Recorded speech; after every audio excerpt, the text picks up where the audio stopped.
Hi, Dolores. Hi, Shane. It's good to see you here. I'll be sharing to Facebook for a few minutes, and then we'll get started. And please do share for me so we get a bunch of other people here.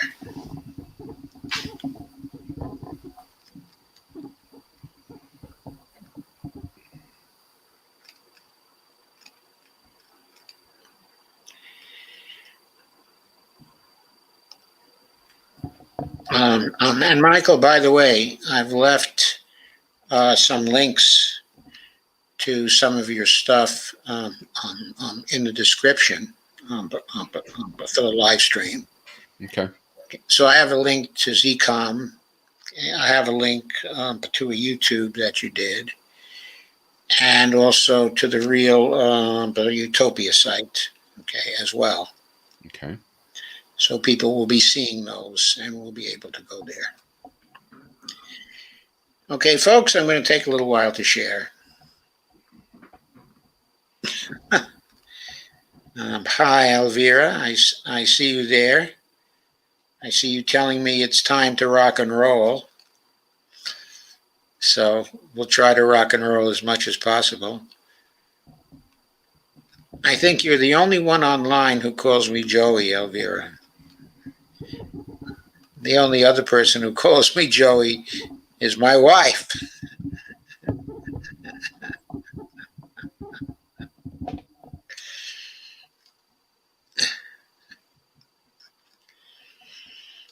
Okay. Yes, I was listening to Bernie too, as a matter of fact, just a few minutes ago.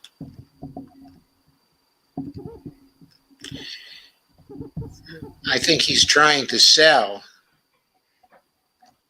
the failure that he's trying to put together. God.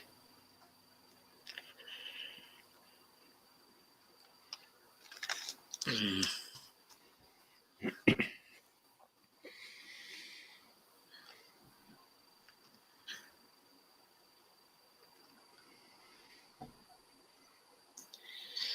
But nevertheless, we are going to share to Bernie Sanders progressives.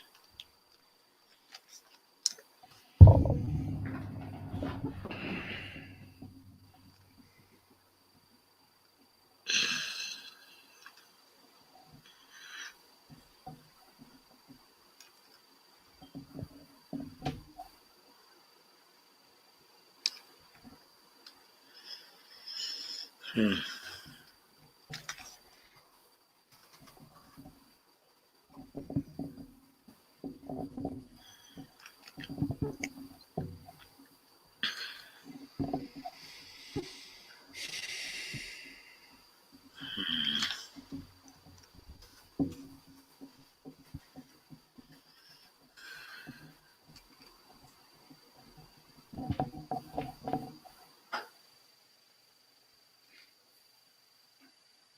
Get a bunch of other people here.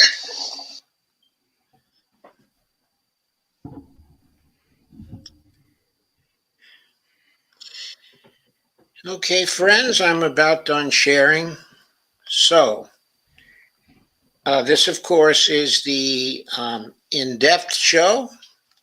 Welcome to it. I'm your host, Joe Firestone.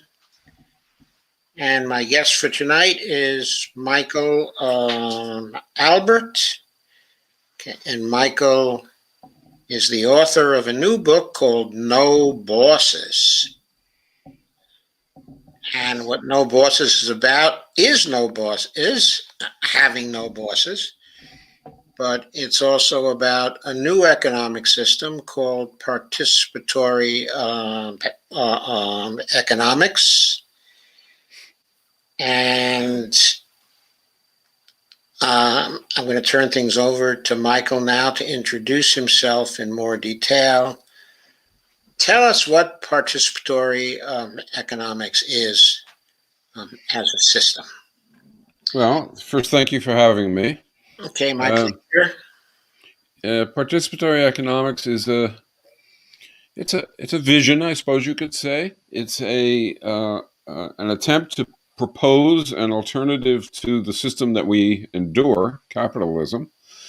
It's not a detailed blueprint. It's rather a formulation or a presentation proposal for key institutions around which the details would emerge in future experience.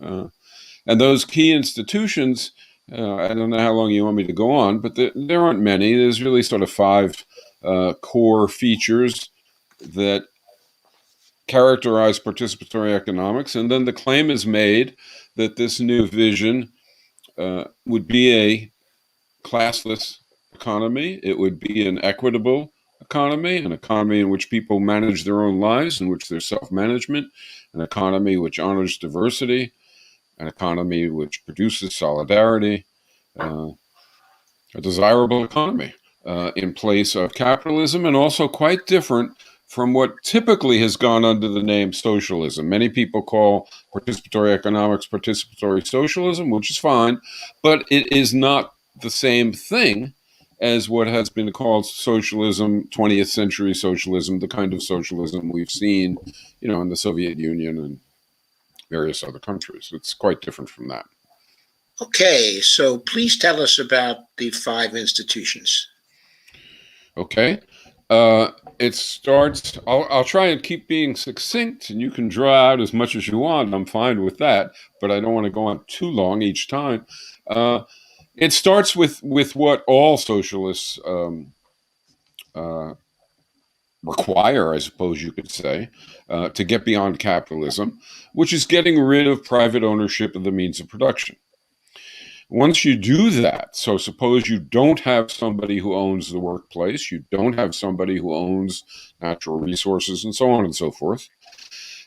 If you imagine a workplace, well, it used to be the case that the person who owned it also was responsible for and made the decisions associated with that place. So they decided everything. So if you're going to not have the owner, you're not going to not have the capitalist, well, then you have to replace the decision making that was earlier taken care of by the capitalist. And the way you do that, I think, is you institute what is not a particularly new idea, workers' council, meaning it's just a venue where the workers can express themselves. In a team, it would be a group of 5 or 10 or however many in the team. But in a workplace, it would be a venue that includes all the workers. And in that venue, that workers' council becomes the responsible decision maker for the workplace. And the mechanism of decision making in participatory economics is called self-management. The idea is that people make decisions in proportion as the decisions affect them. So how are people selected for the workers' councils?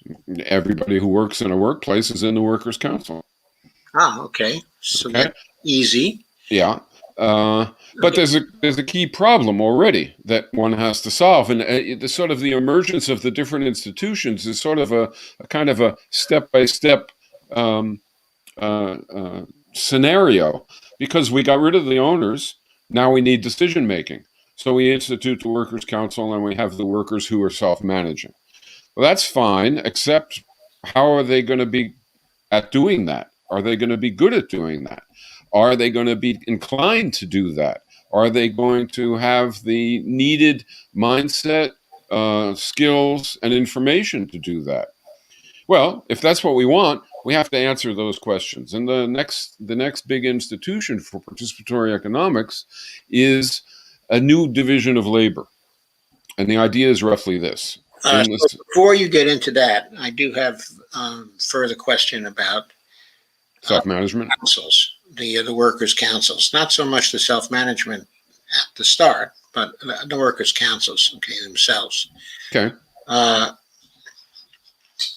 So do the workers select any people to lead the workers' councils? Is there any structure of representation? If they choose to do so, they can. But it's important to go the next step before we answer that question. One of the hard things about coming up with an economic vision is that some questions and some steps make sense when you have a more full picture, and you don't want to, you don't want to tackle them too soon, I suppose you could say. Okay. Because the normal situation for a workplace and the normal situation for a workplace, say in Yugoslavia, where they had workers' councils, and in the Soviet Union, where the Constitution said that the workers are in charge. Yeah. Nonetheless, the normal situation was that inside those workplaces, most workplaces had nothing to do with decision making. And that's what we're getting at in the next step of the scenario, if you will. Good. And so the idea is, it is typically the case in capitalism, as we know it, all around us, but also in what was called 20th century socialism, that there was a particular kind of division of labor.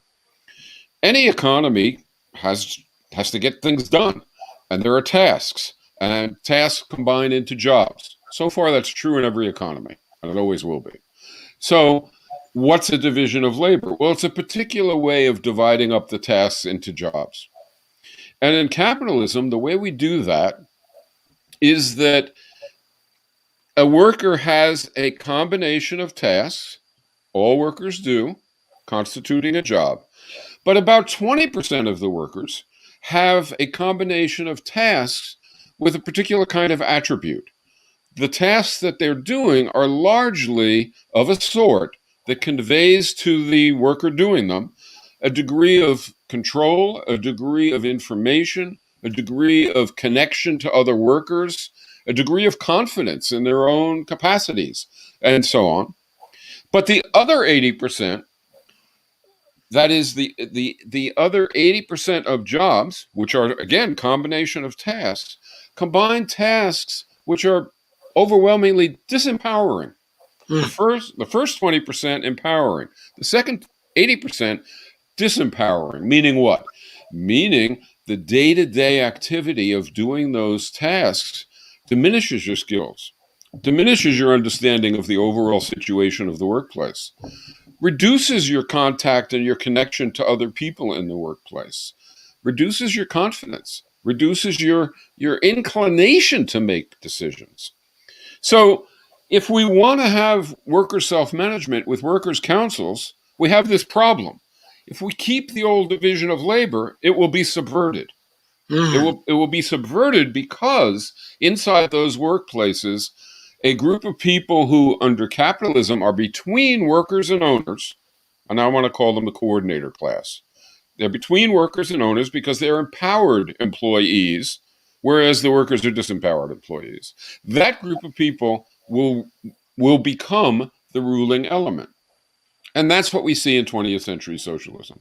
That's what we see in 20th century capitalism also. Oh, of course. Okay. Well, the owners, there could be hundreds of thousands, of owners, but it's the coordinated class, the managers, that actually have control of the corporations. Well, it's a little tricky, partly because there's another set of institutions to come, which under capitalism does a considerable amount of constraining of what kinds of decisions can even be made. But the key thing about the coordinator class that we have so far in this picture is that they're doing empowering tasks. And their economic circumstances are producing in them the capacity and the inclination to make decisions. And the economic situation of what I want to call the working class is producing in them, and is reducing their capacity and producing in them an inclination not particularly to make decisions. There's nothing intrinsic about it. There's nothing innate about it. It's because of the circumstances in the workplace. Just like the owner's position in the workplace causes the owner to pursue profits and to try and maximize them, because otherwise they go out of business. And the coordinator class tries to maintain its monopoly on empowering circumstances, because that's what gives it its relative advantage. And it also gives it its mindset, its way of seeing the world, which includes sort of seeing workers as inferior, as needing to be led, and so on. Okay, so there's obviously much more to say, but even at this point, we now encounter another problem. suppose we remunerate. That's just an economist's term for, how we determine what income people get. So Sure. suppose we remunerate people in the familiar fashion. Well, we can't remunerate people for their property because we got rid of private ownership of the property. So that's just gone, right? But all around us, it is commonly the place or commonly the situation that people are remunerated for bargaining power. It's basically a thug's economy. You get what you can take. And to an extent, they're remunerated for output as well, the value of what they produce. So if you remunerate people for that, it's sort of contrary to what we're trying to do. And so when we thought about this, we thought about, well, what would be consistent with what we're trying to do? And it seemed to us, and this is so we have no more private ownership, first key feature. Workers' councils and also consumer councils, which we didn't talk about yet, second key feature. Division of labor. And we didn't solve that yet. I'm sorry, I sort of skipped solving that. So the solution for the division of labor, was or is, in our eyes, to do something intellectually trivial. If the reason why 20% dominate 80% is because 20% monopolize the empowering circumstances and tasks, and the 80% are left with disempowering circumstances and tasks, well, if we want to get rid of that division, that class division, then we have to redistribute so that everybody has a mix of empowering and disempowering work. Yeah. Balance, we call it a balanced job complex. But in any case, what it means is we all have a combination of tasks in our job, which is comparably empowering as everyone else. So when we go to the Workers' Council, instead of 20% setting all the agendas and doing all the arguing and making all the cases, right? Instead of that, now everyone is prepared to do that. And everyone is in a position to participate in decision making and to self-manage. Okay, so that's the third leg, I suppose you could call it. The fourth leg is remuneration. And here what participatory economics says is that the appropriate thing to do, both ethically and economically, is to remunerate for duration, for intensity, and for onerousness of socially valued work. Okay, for duration. How long you work? Yes. Intensity. How hard you work? Yes. And what was the third? Onerousness. The price you pay if your work is onerous is sort of harder and more debilitating or even more dangerous, right? So you get remunerated for that. In essence, you're getting remunerated for that which you need an incentive to do, right? Of course, what you're doing has to be socially valuable, right? So you can't just work super hard, digging holes and filling them in and claim a high income. You have to be using the productive assets of society in a sensible and socially valued way. And then the last and most complicated of the five, call them key elements of what we think would be a new economy that's worthy and viable, has to replace markets and central planning.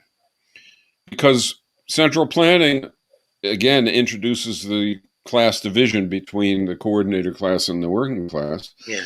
And it also is just plain authoritarian and violates self-management.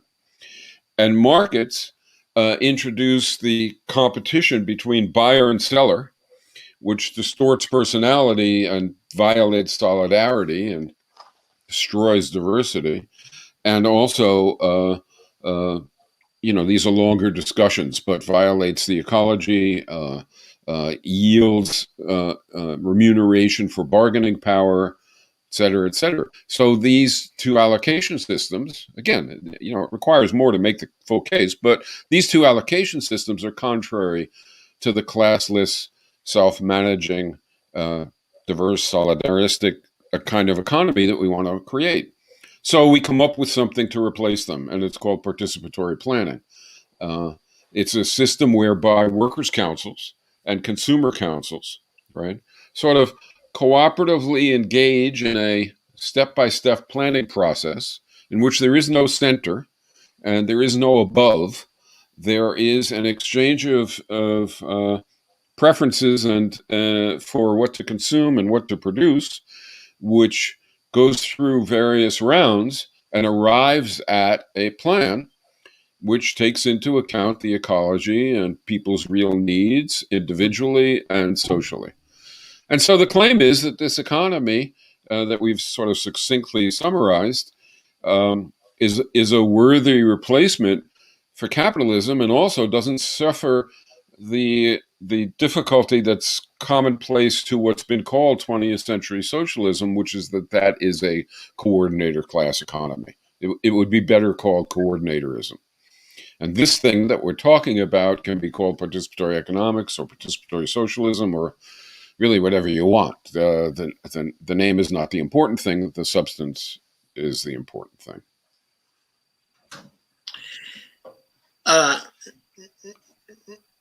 So the institution of ownership is done away with. Of ownership of means of production. Right. But ownership of, let's say, personal property, what we normally think of, okay, as personal property, is still there. Absolutely. So we said that you get income for duration, intensity, and onerousness of your socially valued labor. So that means you have a certain amount of income. You have a budget, in essence. Income is a claim on the social product, right? I make so and so much, and that entitles me to a share of the social product. Well, that share of the social product includes things like your and my glasses, our clothes, dwellings, et cetera, et cetera, et cetera, and those things we own.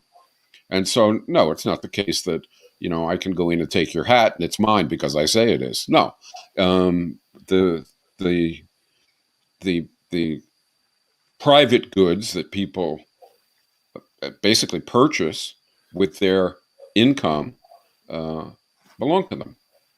But you can't own factories and workplaces and means of production and natural resources and the air and the water and so on and so forth.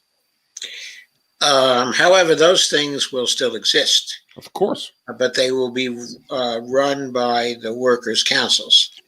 Yeah, the way you can think of it, I think that it might be most revealing, I suppose, is that a workplace, resources like, stuff in the ground, water, etc. These things are what we use to produce the social product. Yes. And so too is the product of the past.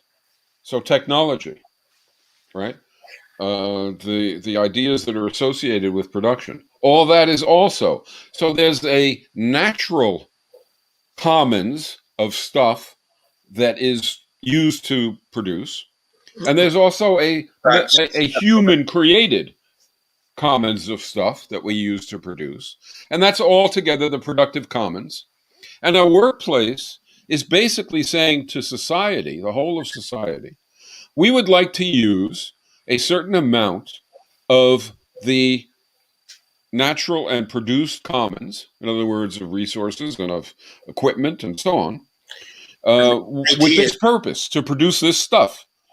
And if we're doing that responsibly, right, it will be efficient, it will make sense, and it will be producing things of value, things that are socially valued, and will be remunerated for it. How does a new business start? How does what? Sorry? How does I shouldn't say a new business. How does all right. How does a new productive organization start? Sure. Not only in one way, for sure. So one thing that might happen is that in a particular industry, it makes sense to generate a new plant, a new workplace in that industry, and People, so that's one way. But another way is that you and I and a number of other people get together and we want to produce stuff, right? That's fine. Hang on for a second. So the first way that we described is one where the participatory planning institution would come to the realization that a new plant, is needed. Yeah, and the industry and the consumers, because the consumers' demand would be important to that. Yeah, Right. absolutely. Of course. And the other way, which is a little more complicated, is that you and I and a bunch of folks get together. Nobody has expressed a desire yet for what we want to do, right? So currently what you'd have to do is convince investors, capitalists, people with huge sums of money to back you, right? In the new way of doing things, you would have to convince the industry that your effort would be part of, right? And so, in other words, you would have to convince people like yourself. The industry is not composed of owners; it's composed of workers in the industry. So you'd have to essentially, petition to open a new plant. Why? Because your plant that you're opening is going to say to society, it's not just the 10 of us or the 50 of us. We also need equipment and we also need resources and so on and so forth. And so that has to go through the plan. And if it goes through the plan, then we're just like any other workplace, right? We're part of the production that's going on in society and part of the planning process. However, very importantly, that way of doing it is bottom up. In other words, it involves people self-organizing. It's not only bottom up, it remains self-managing. That is to say, the fact that we get together doesn't yield a new project which has a class division in it.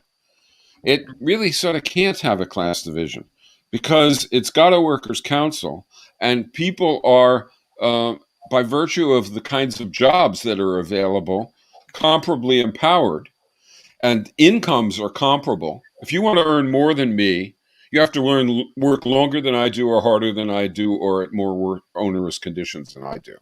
And that has to be with the consent of your workers' council. Right? And so there's a half a bridge doesn't get over a river. That's one of the hard things about vision. And so a half a bridge, you can criticize it by saying, well, you run across it and then you fall into the river. It does take a while to get the whole interactive picture. But it is possible to, I think, make a strong case, short of spending forever, by seeing the logic and the implications of the structures. So the implications of the workers' council and getting rid of private ownership is that people are in position to control their own lives.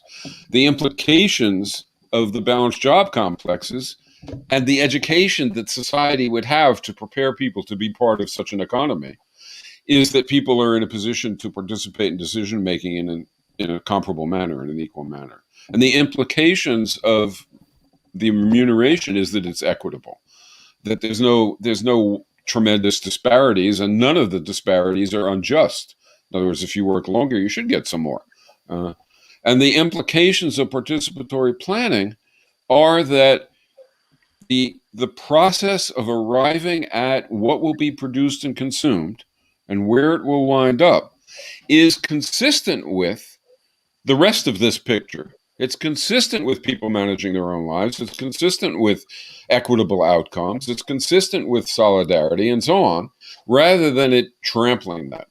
Let me tell you one sort of interesting story that bears on this.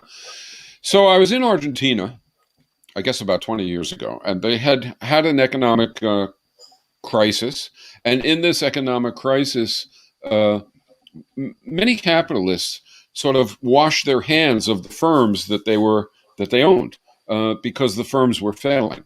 And when the capitalists left, so too did what I call the coordinator class. So the engineers and the lawyers and the financial officers and so on and so forth, they left also. But the workers had no place to go, so they stayed. And what the workers did, interestingly, was they virtually immediately formed workers' councils. What else would you do? Generally speaking, they made decisions democratically. I would argue that you should make decisions democratically. One person, one vote, 50% wins. Sometimes, but sometimes consensus works better to facilitate self-management. Sometimes it may make sense to have 2/3 vote required, whatever. But in any case, they were coming close. They pretty much equalized wages, and then I think they allowed disparities for reasons like those we discussed. So I was in a room with about 50 representatives from workplaces in Argentina that had been taken over by workers, and which meant that there were workers from various places in Argentina who didn't know each other but shared this experience. And at the beginning of the session, they were all very excited and very lively. And then I was there to speak, and I said, well, let's go around the room. There aren't that many of us. Let's go around the room a bit and hear what people have been up to and, why they came to this talk and so on. So we started to do that. And by the time we got to, I don't know, I think about the 7th person, instead of the room being lively and upbeat, it was pretty depressed. Some people had tears in their eyes. And the reason was that people were telling the story of their workplace from the time of taking it over to the moment of this session, which was 6-7 months later, 8 months later. And what they were well, the 7th person said it emotively and well, and that's when I intervened. He said, I thought I'd never say anything like this. I can't imagine that I would ever say anything like this. As a working class guy in such a plant. And he said, but maybe Margaret Thatcher was right. Maybe there really is no alternative, because we took over and we democratized and we made the place equitable, and we all participated, and now all the old crap is coming back. And that was what the prior 6 people had been relaying as well, which is why people were getting depressed. And at that point, I did intervene, and so I started to present, and I said to people, well, listen, when you took over the workplace, who did what jobs? And they said, well, we all did one or another job. And I said, okay, but who became the person who did the accounting? And who became the person who oversaw the use of the technology? And so on. And they said, well, somebody did that. And I said, so you basically kept the same jobs that you had before, and one or another of you filled each of those jobs. Yes. And they actually thought I was being a bit ridiculous, right? Because what else could you do, right?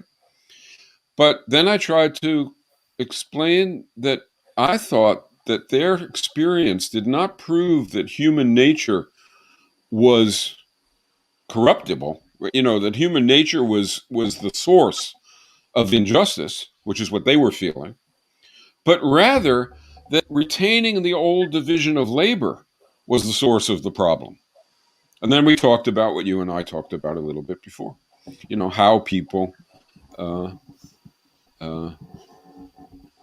are affected by the 2 different kinds of work, and what it does to their confidence and to their circumstances, and it explained the fact that most of them no longer attended the council meetings because they were sick of going to meetings where all they did was listen to the 20%. Members of the coordinated class. Exactly. And what was the point? There was no point. It was just alienating, and they had come to dislike them anyway, and it was paternalistic and arrogant, and so they stopped coming. It sounds a little like elections. But in any case, it was a very graphic instance of a particular division of a particular institution, corporate division of labor, I would call it, right? Impacting people's lives and subverting their desires, right? And that's what it means to think about an institution. An institution has implications for people's behavior and for our mindsets and so on.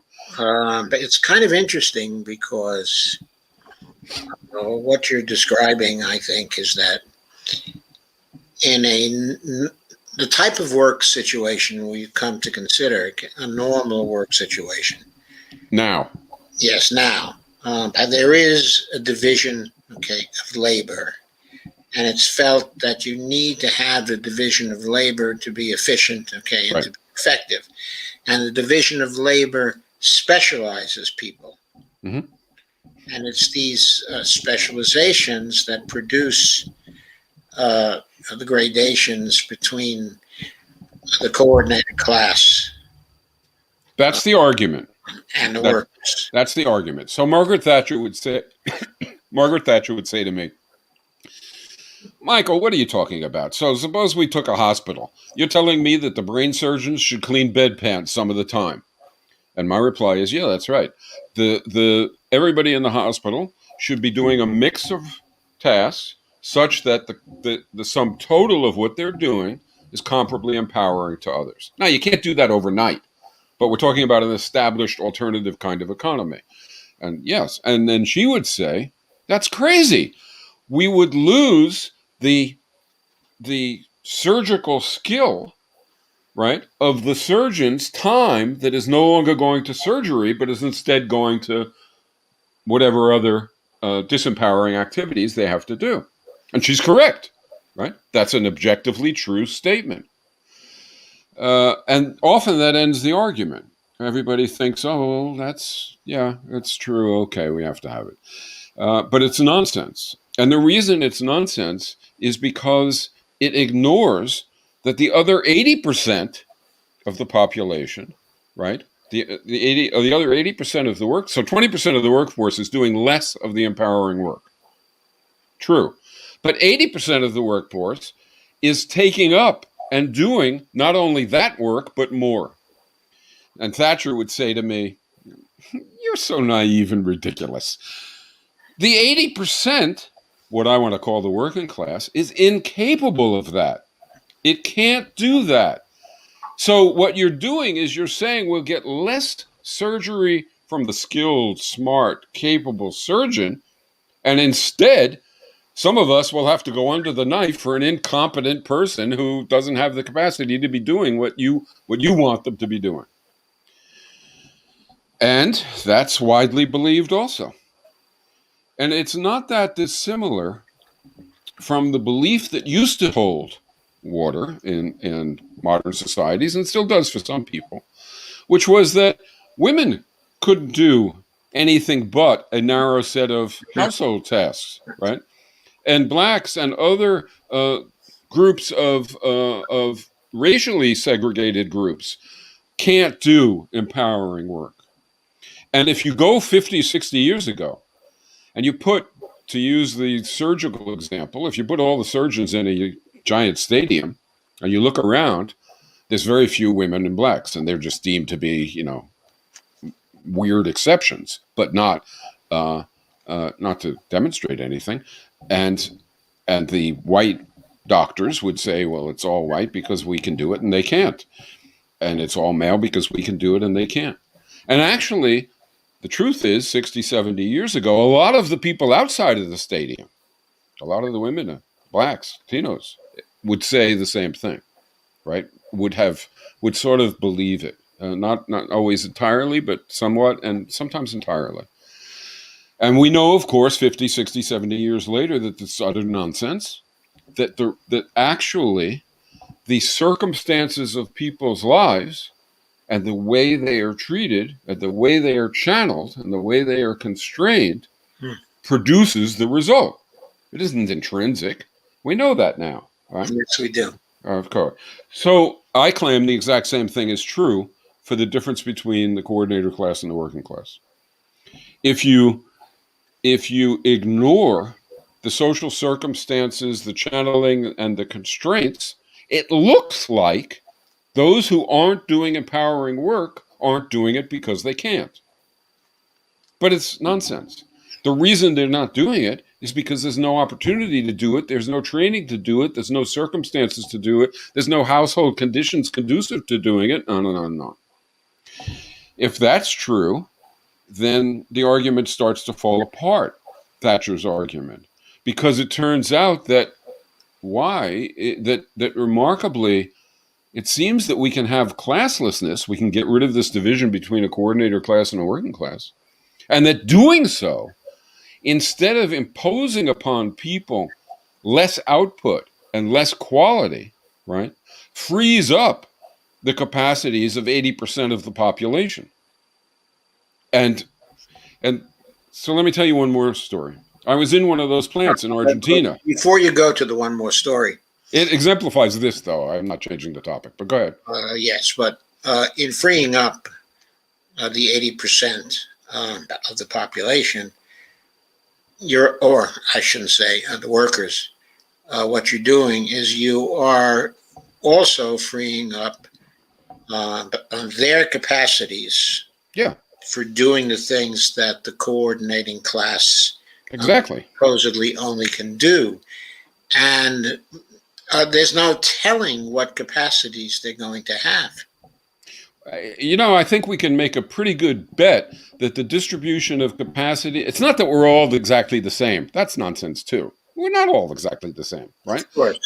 But the distribution of talents and inclinations and dispositions and preferences and so on among the 80% is probably almost exactly the same as it is among the 20%, as far as their genetic characteristics. Sure. Same as what you find now with women and blacks and whites. Sure. All right, so the story, which was eye-opening for me, was I was in one of those workplaces in Argentina. It was a glass factory. I tell this story often because it just seems so. Anyway, it was a glass factory. So I'm talking to a woman who's working there, and she is, now remember, they kept the old, and let's call it the corporate division of labor. So they kept the corporate division of labor, which is problematic, but they did. And she was doing the accounting. So she was doing the books. So I was talking to her, and I said, what'd you do before? Before the capitalist left and the accountant left and the other coordinators, what were you doing? She said, I was working at the furnace. I said, well, what were you doing? She said, well, I spent all day, in front of the open furnace doing the same motions over and over and over again. And, she told me how hot it was, and it was perfectly clear to me that I would last about 15 minutes. And she had to do it all day long. And of course, that was a job and a circumstance that was disempowering and debilitating and exhausting and so on and so forth. So I said, well, how did you wind up here? And she said, well, when we took over and we all met, we knew we had to account. We had to keep track of things. We had to do the accounting. And basically, somebody, I don't even remember who, said, who wants to do the accounting? And nobody really rushed to do it, and I volunteered. I said, okay. And I said, what was the hardest thing to learn in this transition? And she didn't want to talk about that. And I said, well, was it to learn, accounting concepts? She said, no. Was it to learn how to use the computer? No. Was it to learn how to use spreadsheets? No. Was it to sort of learn how to socially engage with people about the budget and so on? No. I said, I give up. You got to tell me, please. What was the hardest thing to learn? And she said, the hardest thing was that I first had to learn to read. Oh. How's that? So the argument that the 80% can't do anything is, it's just rubbish, right? And yet it seems to explain the reality around us. Just like 70 years ago, the argument that women couldn't do anything empowered and, of that character, or that blacks couldn't, seemed to explain the reality around us. But it was total nonsense, right? There was a real explanation, which was in those cases, the racism and sexism, and then this more modern case, the class structure and the class characteristics of existing economies. And so that's another example of this issue. There are many, many other examples of it. For instance, co-ops, which are steps in the right direction, but when they don't change the corporate division of labor, become limited steps in the right direction. They wind up looking like, say, the Ford Foundation. It doesn't have an owner, but it does have the same corporate division of labor. And what this vision does, I hope, is it generates hope. It generates desire, I hope. And it does provide a considerable amount of, I hope, guidance for what it means to organize people in a way which is truly aimed at winning a new society, winning a new economy, instead of just winning a particular gain and going home. So, for example, you want to win a $15 an hour minimum wage. Well, that's good. I'm all for any reform that improves people's lives. And if you're not for reforms that improve people's lives, then you're callous about people suffering. Joe Manchin. Yeah, you're and some leftists, right? Some leftists who reject reforms, right? They're well-meaning, because what they really mean they reject is reformism. They don't want a movement which fights for $15 an hour and then goes home. Yeah. So when you fight for $15 an hour, it's important that you're creating organization and creating aspirations and desires that will continue on, that will use $15 an hour as a jumping off point for $25 an hour, and then as a jumping off point for what we call equitable remuneration. So when you talk about it, I don't know, suppose you're on a campus fighting for a minimum wage for the low wage workers on the campus.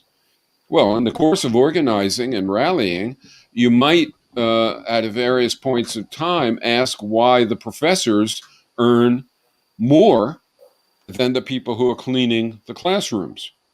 Because the people cleaning the classrooms are working longer hours, harder, and under worse conditions. And if that's what we believe deserves remuneration, the fact is they should be remunerated more, not less. Of course, we also should have balanced job complexes. So they should be doing empowering things as well as cleaning up after the professors. And the professors should be doing their share of disempowering work. So you see how it starts to inform strategy as well as vision. Yes, I do see. Speaking of people who are researchers, though, from the standpoint of those people, right, they may be actually working longer hours than the people who clean the floors. If so, in a participatory economy, they would get more, except in a participatory economy, they would also have a balanced job. Yes, they would have a balanced job. But if they work longer, they get more. Before we get to the balanced job, there's also a question about how you evaluate on the harder work. Okay, is it physically harder? Because if it's physically harder, then most likely the people who are cleaning up are doing work. Okay, that's physically harder.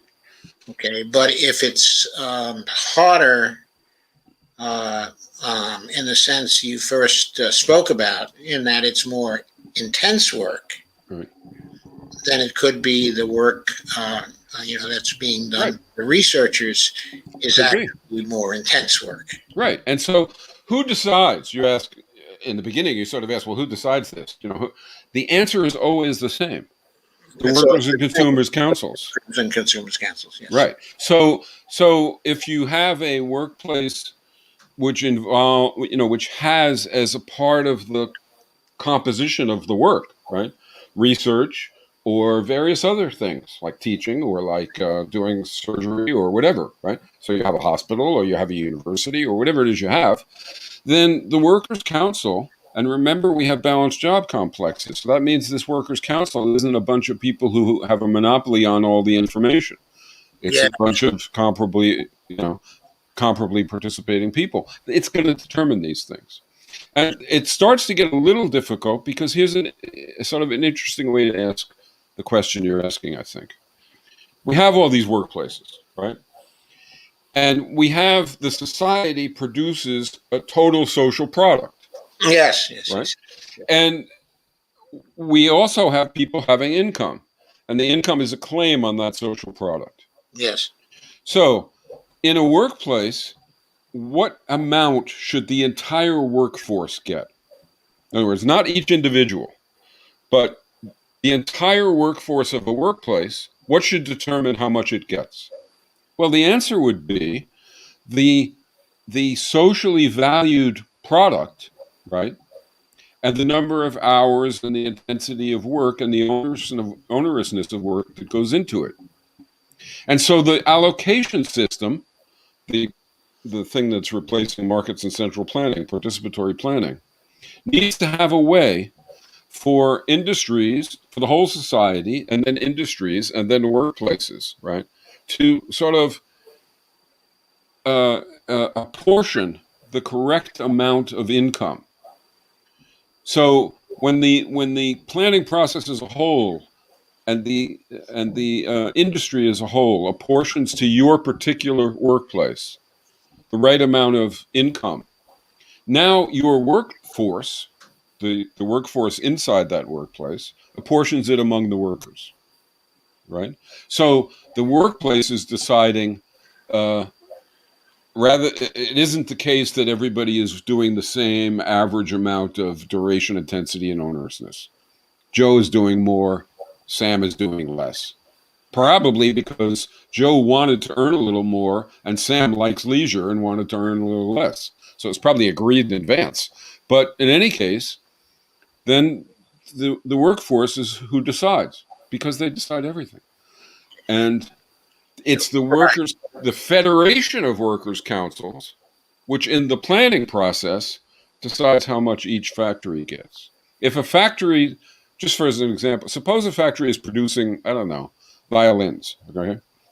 And it has a certain number of workers, and it's using a certain number of, I don't know, whatever you use to make violins, special kind of wood, string, whatever it is, right? Varnish, etc.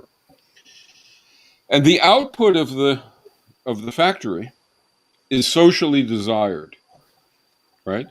Yes. And so the work that is being done in the factory is socially desired work. Now, if the factory is producing way below the other factories in the industry, and it's working at the same level, some of the work is not socially valued, right? It's wasting. It's just not productive. Yes. So that's the kind of thing that enters into income determination and keeps the whole thing efficient and, smooth running, I guess we could call it. All right. So let's go back to the Sure. highest level here. What I think would be the highest level. There are all these social Workers' councils products, that are coming out, and the cultural products have different cultural and social values. Mm-hmm. So, who does the social valuing? That's what participatory planning does. Okay. So the participatory planners do no the social valuing of the cultural products? Well, wait a second. There's a lot of words that are now going in, but basically the participatory planning process, right? When you say participatory planners, that's everybody. That's all consumers in their consumer councils and producers and their workers in their workers' council. It's everybody. There is no, like in central planning, there is something called a central planner, right? And it's not that many people. But in participatory planning, everybody is a participatory planner, right? There's no distinguished group that is basically deciding things, right? So that's the first thing. The second thing is the process. What's the process? Simply put, it's sort of like this. We have a workers' council, and our workers' council looks at what we did last year, and it looks at the projected possibilities for the coming year, and it proposes how many violins we want to make, right? Yes. There are consumers and it might be consumer councils, and it might be individual consumers, and so on and so forth. But they collectively, in some, are proposing how many violins they want, right? So there's a kind of a discussion between not just our violin production firm, but the violin industry, right? The whole compendium of violin firms, right? And the whole compendium of violin users. And basically, we're saying what we want to do, they're saying what they want to get. Yeah. And when you first do that, it's likely to be the case that they want to get more than we want to do. Right? And so you have a sort of a back and forth dynamic. It's called an iterative procedure, round after round of planning, in which uh, uh, workplaces are making proposals, consumers and consumer councils are making proposals. Yes. The proposals are being entered into the process. In reaction to the proposals, we are changing our proposals, and they are changing their proposals. And it arrives at a plan. And why it does that, I mean, that is why it arrives at a plan, is because the workers have to be producing socially valued stuff, right? And they have to be using the productive commons, right, in an acceptable manner. They can't be wasting stuff. We can't, right? And the consumers have to consume within their budgets, right? You don't get to just say, I want anything I want. You have a budget, and and the process causes prices of everything to be determined, and amounts and their equivalent. Now, I can't do all that in a brief discussion. Sure. It also takes into account ecological impact. It also deals with investment. But here's the claim, and the important thing I think for somebody listening to this, I'll say after the claim is that this participatory planning procedure accomplishes it without competition, without a top-down directive, and without introducing class division, and without violating solidarity, instead producing sociality, producing concern for others, producing empathy, and consistently with the rest of what we've put forward. Suppose that's true. If that's true, what I would say is listeners should be excited by that prospect. In other words, that would be saying, hell, there is an alternative. There is an alternative not only to capitalism, but to 20th century socialism. And it's classless, for heaven's sakes. And so if it can work, if it doesn't yield waste, if it takes into account the ecology, if it gives everybody self-managing say, if it's equitable, this is a worthy economy. So I feel like the upshot for somebody hearing about participatory economics certainly wouldn't be to become an advocate instantly. I mean, why? Maybe it's all gibberish. It would be, though, to hope that it's true, to hope that it's valid, to hope that with refinements and experience it would be implementable, and to look into it for oneself. And now we come to the book, No Bosses, A New Economy for a Better World, which is one way, and only one way. There are others to look into it and see for yourself. Okay, very good. I'm still not sure, though, how the cultural products are valued relative to each other. You mean like singing? Let's take a specific example. No, I don't mean singing. Okay. What do you mean? I mean, okay, let's look into the research community. Okay, and into organizations that are, doing research. Mm-hmm. So research centers at Harvard, research centers, Sure. UCLA, research centers all over the country. They're putting out different kinds, of products. Ideas. Let's make it ideas. So it's right. Okay. Ideas, but I'm into the specificity, of ideas. But let's just take the situation where the research centers, are working, on aspects of the new green economy. Okay. and solutions to getting CO2 out of the air. Or a vaccine. Both timely. Right. Okay. Both timely. Right. Okay. And you have a number of research centers that are doing that. Okay. Right. Around the country, and they're putting out a bunch of products. Okay. And you want to value what the products that are coming out of the various. I think maybe it's not clear. How does the planning process actually arrive at a value? Because arriving at a value would seem to be critical, because the relative value is going to figure into the share of income. No, it's not. That these various centers have. No. So, in other words, Why not? remember what I said. You get remuneration for duration, intensity, and onerousness. Okay? You don't get remuneration for how much people like what you produce, or for how valuable what you produce is for society. For instance, so Mozart should probably own the East Coast of the United States, or his relatives, right? His distant, what do you call them? His great grandchildren or something, right? And Salieri should own nothing. A composer at the same time, well, a little bit, right? But that's not why you get remunerated.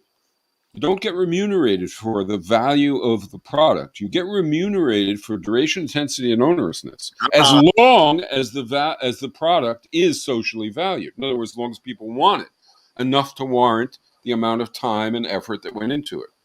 That's the part where I think you're about half right and half off from participatory economics. But now take a research institute, right?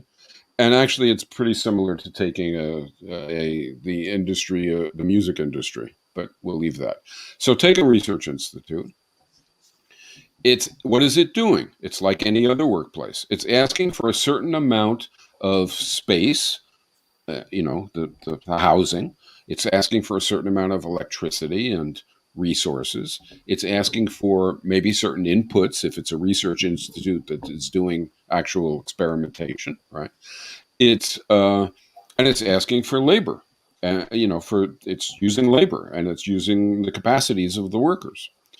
And just like a workplace producing violins or electric vehicles or whatever, the planning process is a mechanism that determines that what it's asking for, right, is being used well to produce something that society wants. Now, the typical research person, like the typical artist, might say, wait a minute, there seems to be a problem here. Who the hell's determining whether or not what I'm doing is socially valuable? Which is part of what you're asking. And they'll think to themselves, the idea that that's going to be done by everybody, by somehow the collective decision of the population, I don't think I like that. Well, the first thing to notice is that now it's done by the capitalists who they have to appeal to get those resources in workplaces. Right. Okay, so that's vastly worse.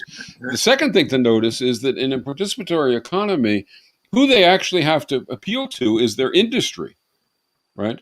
So in other words, if you want to be a researcher, you have to appeal to the research workplace to hire you, and thus to research workers. That's your community.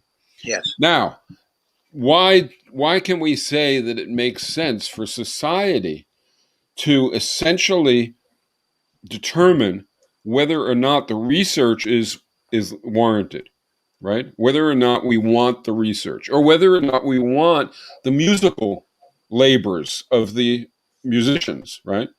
And the answer is because, musicians and researchers think to themselves, not everybody is going to understand or like what I'm doing. That's true. It's also incredibly patronizing, because what people can understand is we want music and knowledge in society. And we know that we want that a lot. We want that this much, right? In other words, we want lots of research. We want lots of music. And the fact that I don't like all of it is irrelevant. The fact that I don't use all the research is irrelevant. We want it because it's part. And so I think it works properly. And it isn't really much different than electric cars or violins, right? Not everybody wants a violin. But somehow the person producing the violin doesn't think to himself, uh-oh, I'm going to get screwed because not everybody knows how to play violins. Nonsense. The demand for violins is going to reflect the desire for violins. Sure. Now, if I come along and say I want to sing, nobody's going to want it. If I want to be the shortstop for the Yankees, nobody's going to want it. Nobody's going to watch it. I can't do those things and get remunerated for it because it has no social value at all. But that's not because it doesn't appeal to everybody. It's because it doesn't appeal to anybody, right? And so that's the point. And again, it takes time to work through all the manifestations. But I think I hope that gives a feeling that, well, maybe it does make sense. Instead of having people who own the means of production determining what gets produced, we have the population determining that. And the population has balanced job complexes, so it's all confident and, well educated and so on. And the population is more than capable of realizing that we need research and we need music, just like we need electric cars and we need violins. Right. Or, whatever it is. Okay. So let's go into more detail about the idea of balanced job complexes. Sure.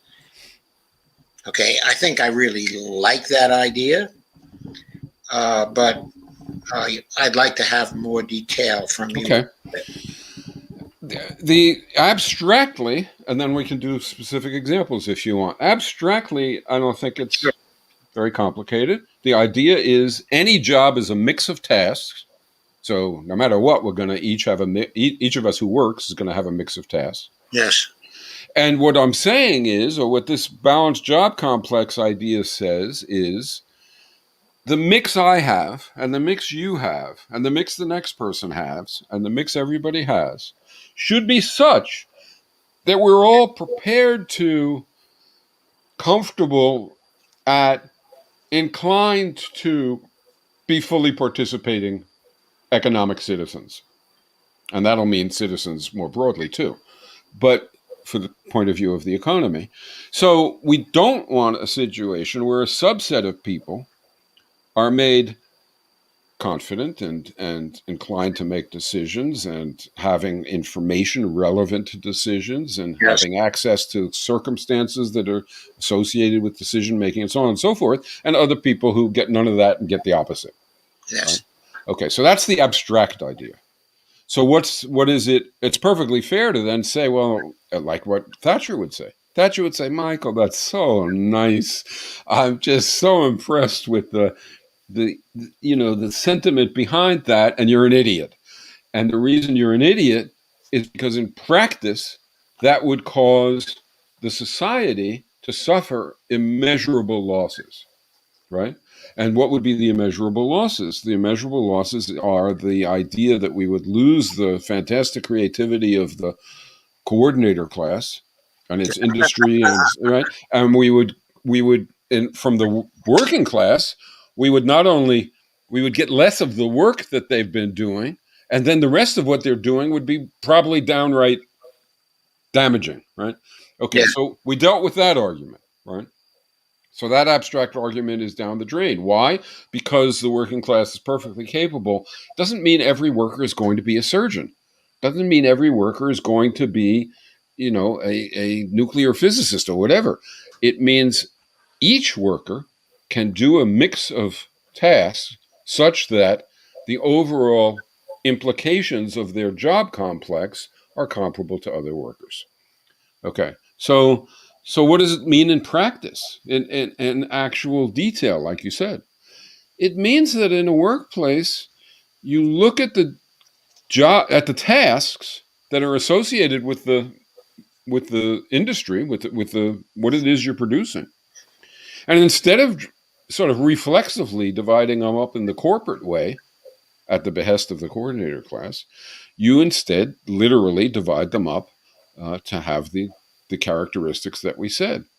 So, in a publishing house, where I worked for a considerable time, you would have some people who are, instead of some people who are editing, and some people who are doing the finances, and some people who are typesetting all day long or cleaning up, you would have people doing a mix of these things. Yes. And everybody able to come together and assess policy and vote on things and so on. And the same thing for any other industry. And the stark example is the hospital, right? Where it's true, we're actually saying the surgeon, who in people's minds is doing 50 hours a week of surgery, but in reality, of course, is doing way less than that, and a lot of time sitting around and talking with other surgeons or playing golf or whatever. And some of them are humane and work particularly hard. But in any case, what you're saying is that the surgeon would do less surgery and more of the tasks that are currently disempowering, tasks done, by a subset of nurses and custodial work and so on and so forth. And that those people would learn to do more of the more empowering tasks, whether it's tracking things in the hospital or overseeing, immediate complications or what have you. And then what you have is a workforce of workers without a class division. So that's the idea of it. And, it has surfaced at times historically. Way back, early anarchists, Bakunin and others, criticized what they saw as an emerging danger of a dictatorship of the intellectual class. That's what they called it. Yes. Right? I think coordinator class makes more sense because it roots it into the economic relationships, and this is an economic phenomenon. We're talking about a class division. The societies also have cultures and community and kinship and a political system. And I'm not saying economics is more important or economics is the foundation or anything like that. I'm just saying economics, like all those other things, is important. And we should have a vision for it. And we should have a vision for those other things too.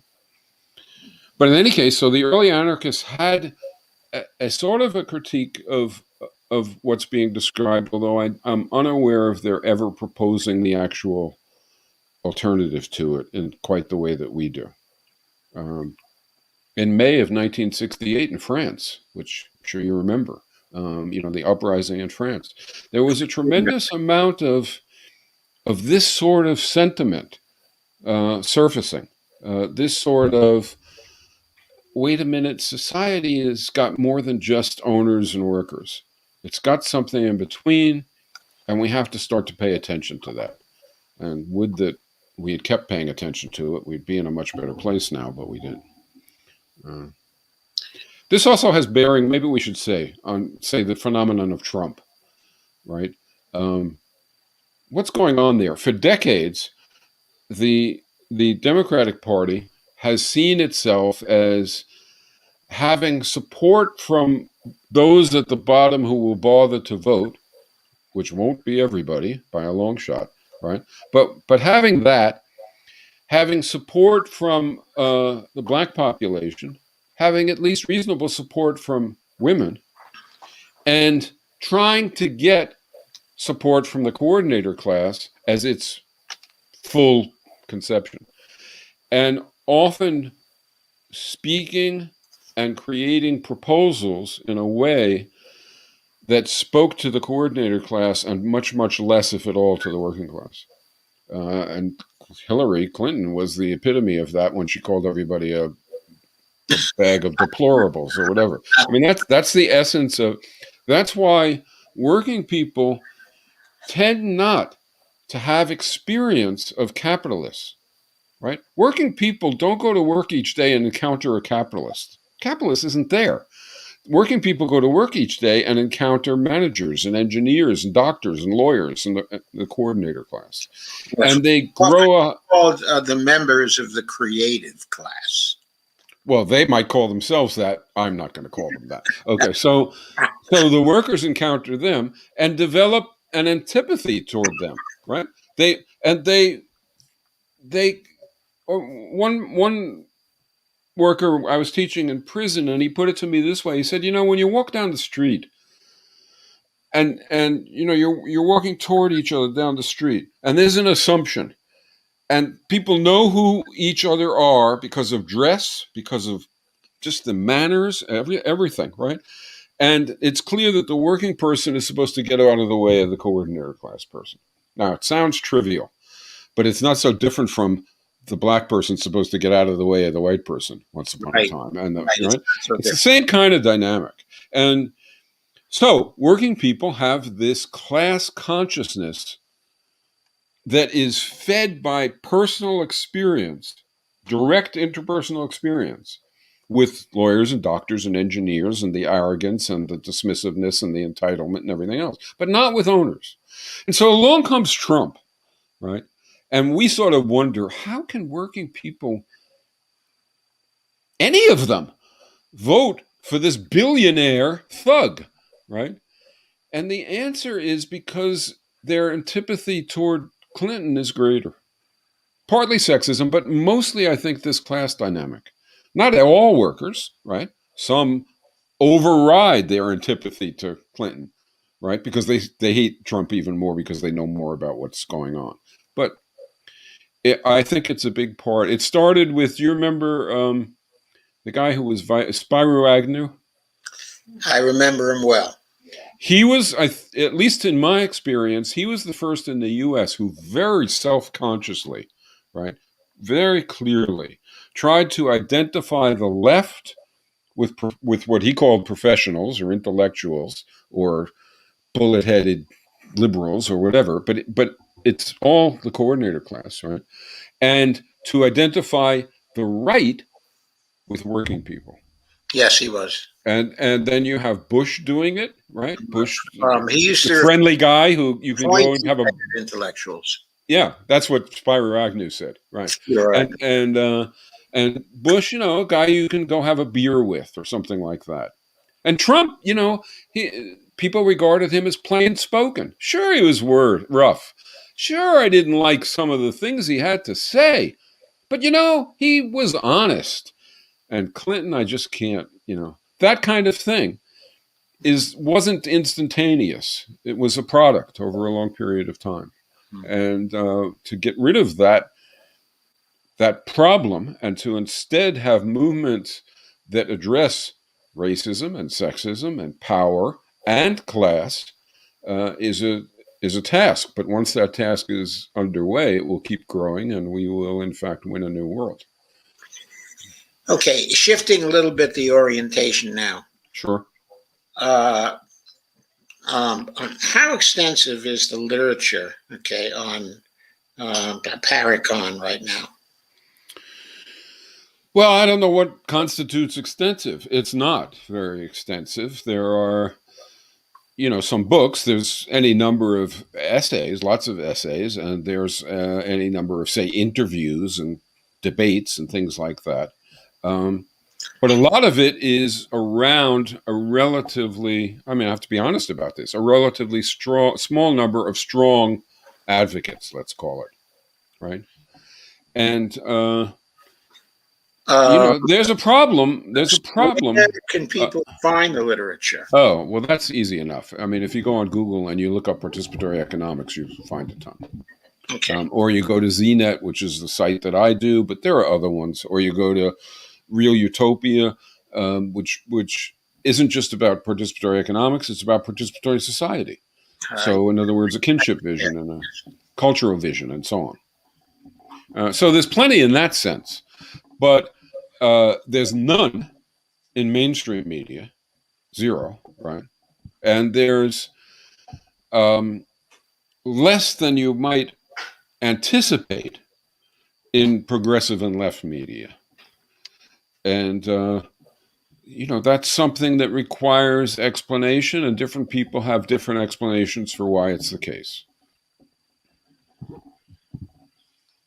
My eyes are getting attracted over to this chat column.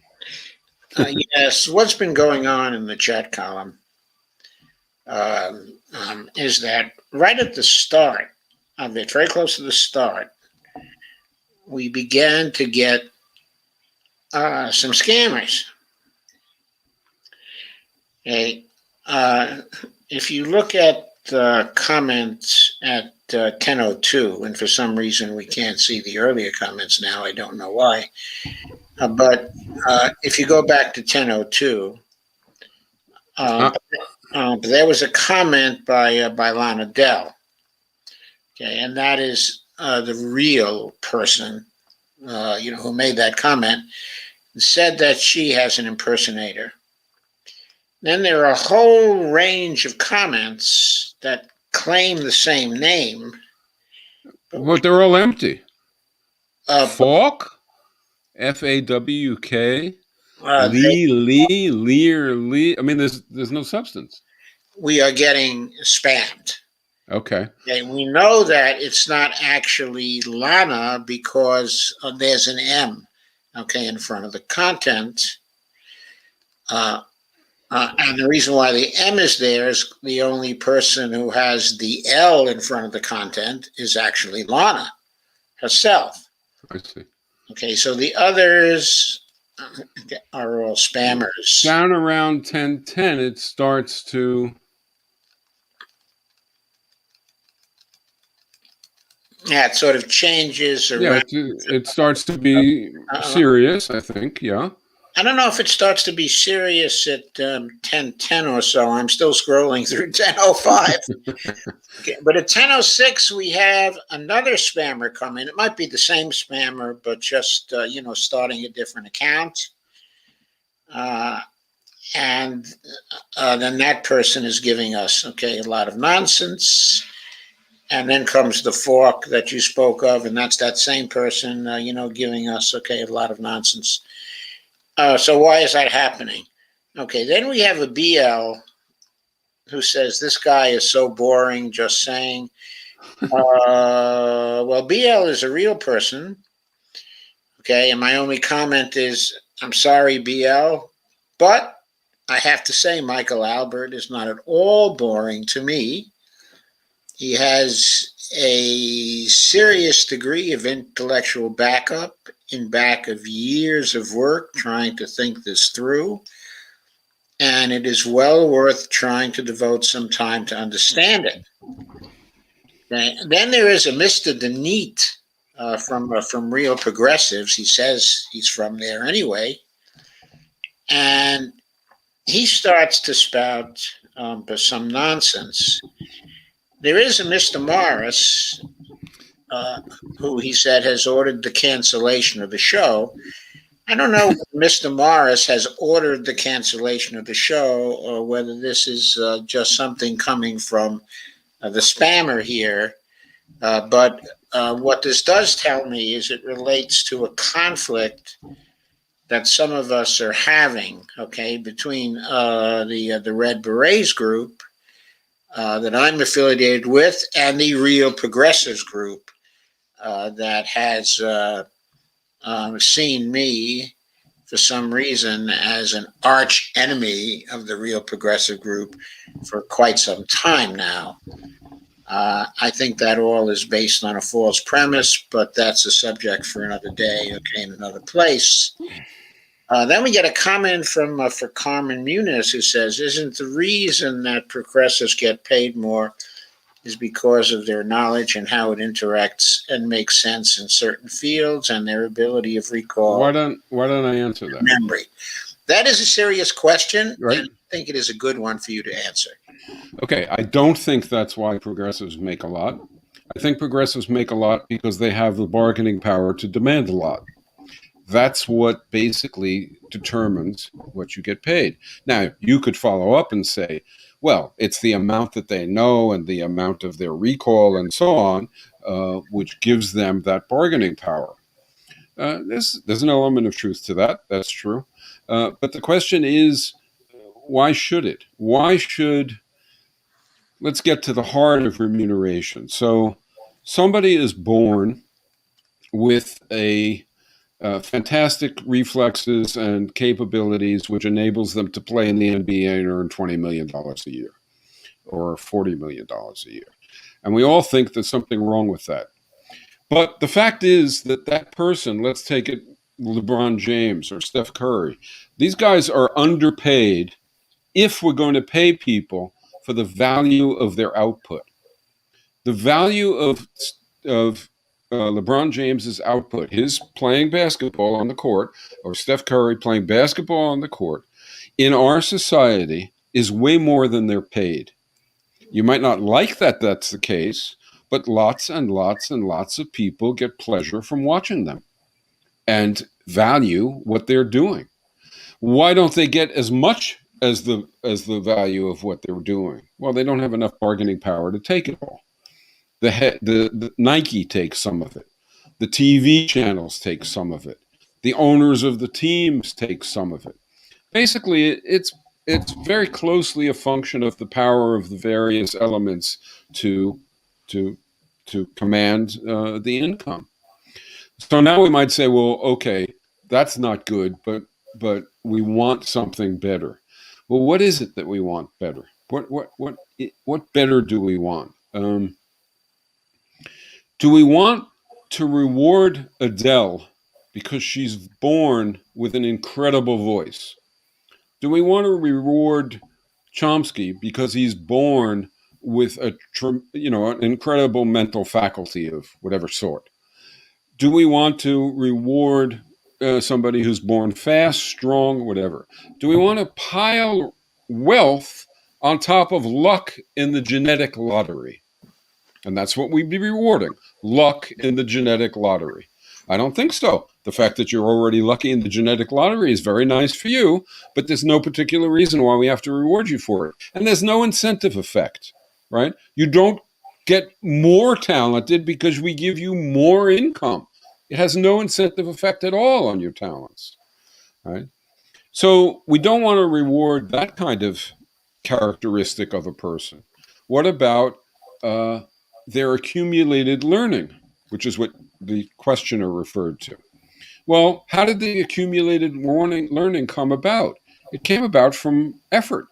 It came about from spending time and effort, maybe even in onerous conditions, to learn the information. Well, we'll remunerate that. We'll remunerate the work, the time, and the effort, right? But we're not literally remunerating the amount of knowledge. Because if we do that, the person who learns really quickly because of that lucky genetic endowment, right, is going to earn way more. And they shouldn't. They should earn for the effort that they put in. Now, this is not something you can prove. This is a value, right? I'm saying I value that we should remunerate people for duration, intensity, and onerousness of socially valued labor. That's not fact. That's a value. That's something that we either like or we don't like. But the reason that we like it or that we don't like it is because, presumably, of the implications that doing it has. And the implications of rewarding property or of rewarding output are to have wide disparities of wealth. And to have then, based upon the wealth, wide disparities in power and influence. And if we don't want that, then we shouldn't opt for that norm of remuneration. And I think that the norm that participatory economics puts forward makes sense. It also makes sense from an incentive point of view.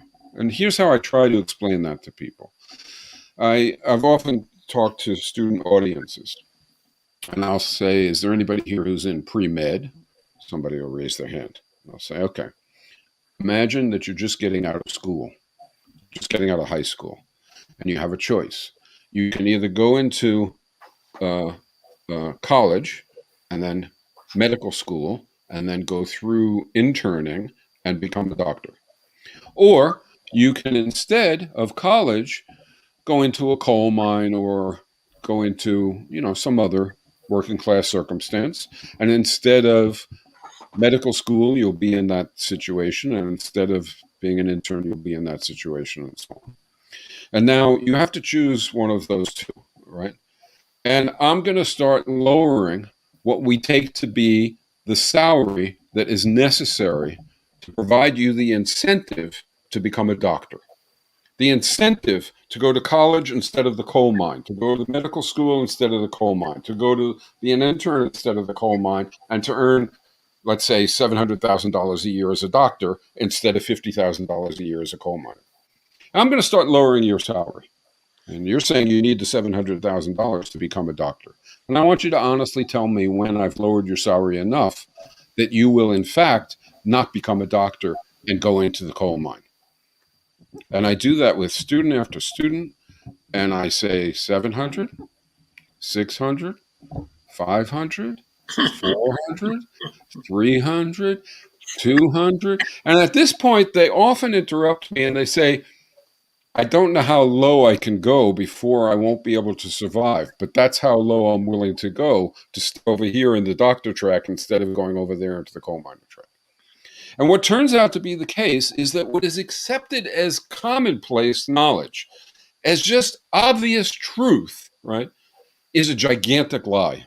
Yes. Right? That you need to pay people a ton to get them to do that which they are inclined to do and which is fulfilling. And you don't need to pay them much at all to get them to do what is onerous and odious and debilitating. Right? Of course, you would need to pay them to do much more to get them to go into the coal mine if they had the wherewithal and the situation and the circumstances to go anyplace else that they could. The way you get them into the coal mine is by constructing society in such a way that it's the best of the available options for them. Right? Yes. So, how you structure the labor market and how you constrain their freedom in the first place. Their education, their upbringing, their circumstances, everything. Yeah. And that's what gets them into the coal mine. Yeah. And it has nothing to do with material incentives. And at the same time, the material incentives to be a doctor is not $700,000 a year. Much less will do it. Why do doctors get so much? Well, because they have a monopoly on a certain kind of labor. And that kind of labor is highly needed in society. And so, and if you actually, it's sort of very instructive to look at the internal documents of the medical profession and what they're about. And what they are often about is keeping down the number of doctors so as to keep up the income of doctors, right? So that's why medical schools are the way they are. And are constructed in such a way, it's like boot camp, right? To weed people out and to make sure that when you become a doctor, you'll be one of the fraternity. And this is the characteristics of virtually all coordinated class-oriented education.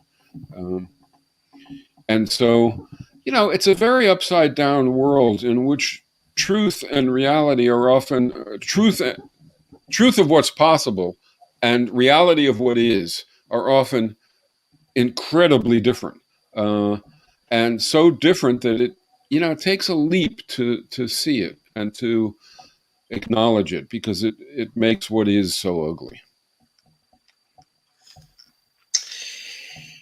Okay. I think this is really fascinating, and I will learn a lot more about it. Good. If you do and you have questions or concerns, I'd be happy to hear about them. If there's a problem with this, I want to know what it is, because I don't want to waste my time pushing something that has a problem, right? Okay, I think it's going to be difficult to find the problem, because I think you've been thinking about this for years, and you've been coming up with answers to objections, which are pretty reasonable answers. Yeah. But I will be happy to look into it a little more and see if I can find a problem. Good. I'm pretty good at finding problems. I welcome it. So if I cannot find a problem, it's probably because it's really, really good. Take a Carmen, look at No Bosses. Look, if you find a problem, you can review it and point out the problem. Or you I, can review it and point out everybody should go out and get this book. yeah, right. Or I can have you on again for a live stream. There you go. We can specifically talk about exactly what the book says. Sure. So Carl Munin says Mr. Albert isn't boring. He's advanced, and it hurts the intellectually lazy, so they start spamming. I'm not sure that's fair or accurate. That is, look, I have to be honest with you. I think that I could explain sort of the way I've been doing participatory economics to a 10-year-old, and they won't have any trouble understanding the bulk of it. But if you've gone through a whole lot of education and you've lived in, and even if you haven't, you've lived in circumstances that constantly tell you, you need to pay a lot to get people to do medicine. You need to have a corporate division of labor. You need to, and it's so ingrained. Then it is hard, but it's not because it's intellectually hard. It's hard because it's so different from what is familiar and what is taken for granted and is deemed common sense, but is actually wrong. And so that's what makes it hard, I think. Maybe that's wrong, but I'm inclined to think that's the case. And I think you have a very good reason to think that that is the case after so many years of actually developing this. Unfortunately, the comment thread has been largely hijacked, I should say, by the spammers. We usually have a lot more good comments. Lana Dell says that the real Lana Dell, even though I might have to sweep floors in my office along with having to underwrite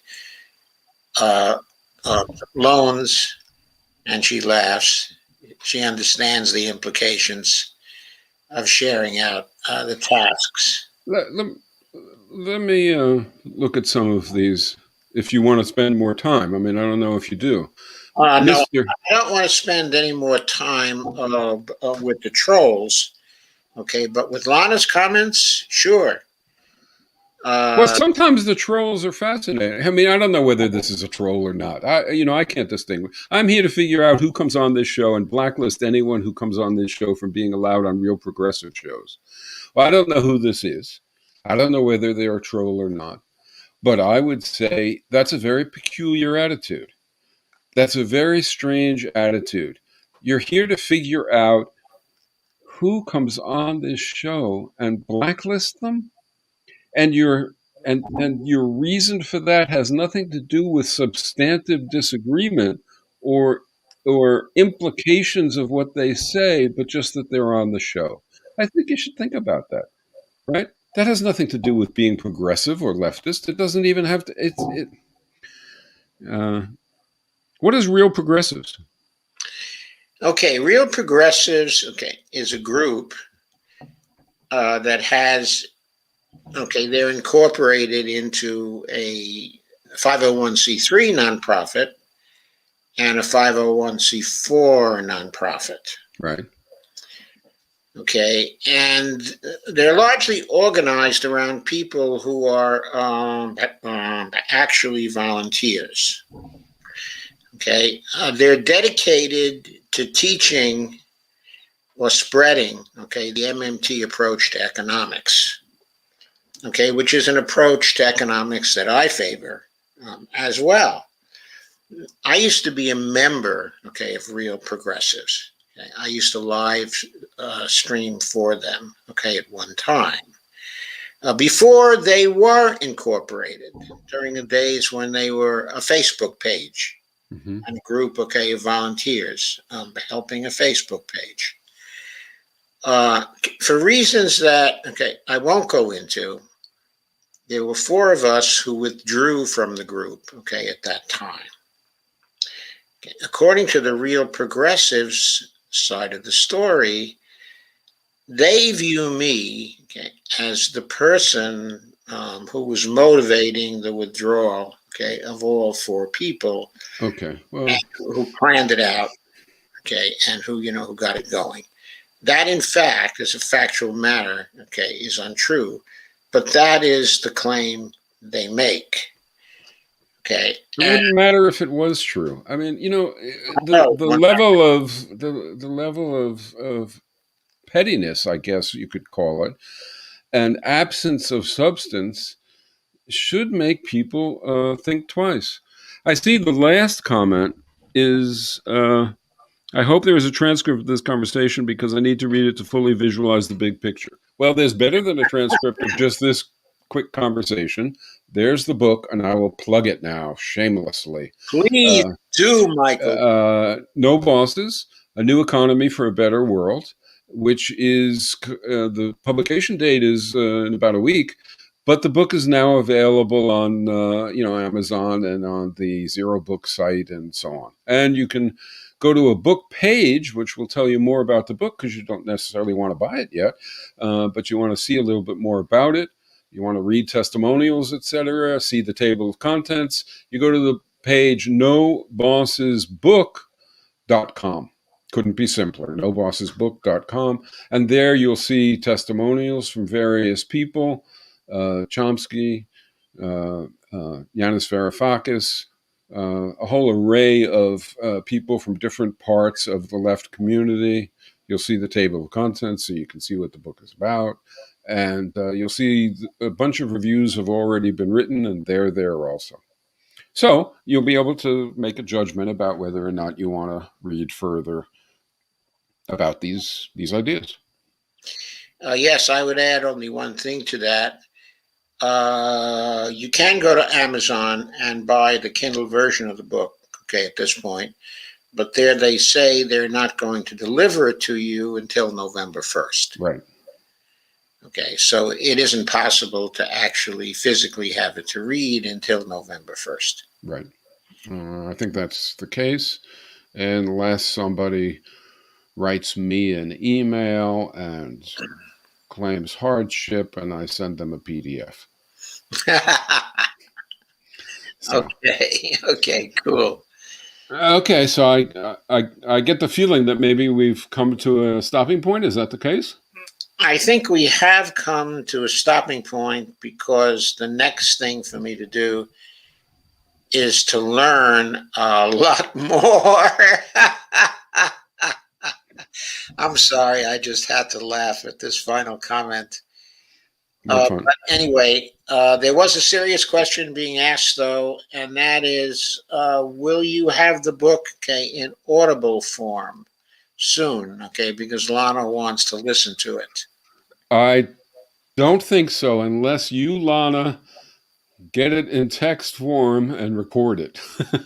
I don't think anybody is planning to record it. There are videos of speeches and talks. There are long articles online. There's really a lot of material about participatory economics. But I don't think there'll be an audio version of the book. At least I'm not aware of any plan to do that. I see at the end, Michael Albert, you are now an arch enemy of real progressives. That just tears me up inside. I can't tell you how much of a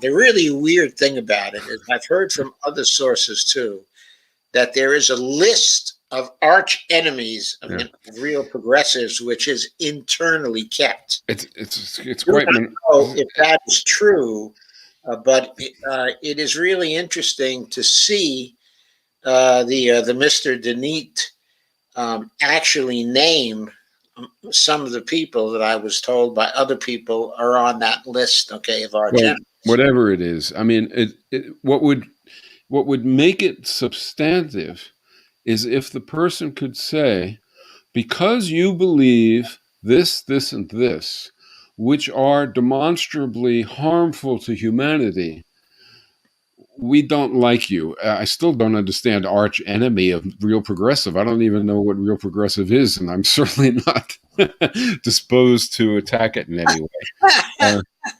So anyway, can I find it? I'd like to do an interview. I do interviews with pretty much anybody. Oh, wait. KRTD Media. I thought they were one of the ones who said you are now an arch. No, that was Mr. Denise. No, All KRTD Media is actually the media organization I was telling you about. right.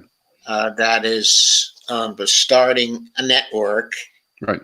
and that is soon to have a nonprofit. And I think both a 501c3 and a 501c4. Right.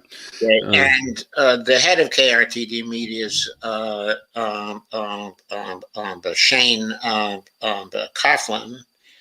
Okay, and he is telling you that he would like to do an interview with you. Right, and I'm open to doing interviews anytime, pretty much anyone. So, sure, contact me. But Shane will certainly be able to do a good interview with you, and he will be very friendly. And I don't mind interacting with people who aren't friendly. But he will be friendly, and he will also be clever. So that's good too. That makes it interesting. Right. So he will advance some good questions. Good. Sure, and that interview will further our understanding. Great. Of the point of view. This is really amazing. Okay. Okay, so thank you for coming. Thank you for having me. I appreciate it. It was a pleasure in spite of all the trolling. Doesn't bother me, tell you. It's just sometimes it wastes time. That's what's bothersome. But other than that, no. Okay. Thank you for the presentation. It's a fascinating point of view. Thank you. And I'm going to learn some more about it. All right. I welcome anything that comes from that learning. Okay. Good night. Good night to you. Okay. Thanks a lot, Michael. Okay. So, my friends, I see some of my friends are still here. Thank you, Sandy Degg, and thank you, Dolores, and thank you, the real Anna Hates the Clock, and thank you, Shane, and thank you, Carmen, and thank you all for your comments. And as for the spammer, we mostly ignore your comments, of course. Lana asked, does Michael know about the Argentina Jobs Program that Pavlina talks about? I don't know, but one of these times I will put the question to him. I'm sorry I didn't see your comment earlier. It got lost in all the spam, I'm afraid. So that was one effect the spammers had. But rolling past all the spam now, it's hard to pick up the real comments and distinguish them from the spam. And Carmen says to BL, you have a self-esteem issue.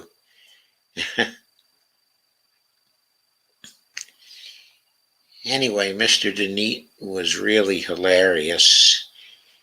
And I have to say, I don't think this behavior is doing Mr. Morris any good. And I don't think it is doing real progressives any good. It simply depicts the real progressives group as a vengeful group that sends out commenters who are simply anonymous and don't have real identities to try to disrupt other shows that have nothing to do with the real progressives group, and that would not even provide any attention to real progressives if they did not attempt to disrupt this particular show. And the idea that you would claim that not is there simply one arch enemy, okay, of real progressives, but that Savage Joy and Andres Bernal and Lisa Theobald and Dolores Pierce, that you're implying the real progressives group considers them to be arch enemies too. If that is the truth, Mr. Denete, that doesn't speak well for real progressives at all. It suggests that real progressives, well, I'm not going to say anything because you may not represent real progressives at all for all I know. And then to say to Michael Albert that he's an arch enemy, okay, of real progressives. I mean, that is simply ridiculous. He doesn't even know who real progressives are. So, as Sandy Degg said, you do really need to get a grip.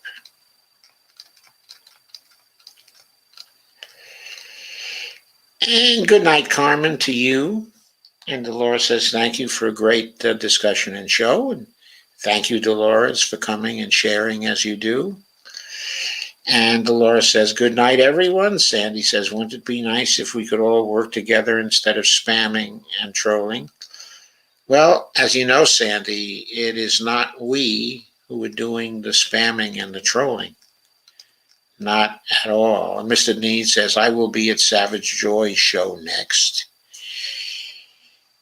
And Carmen says, I wish Mr. Albert would have seen my link about automation.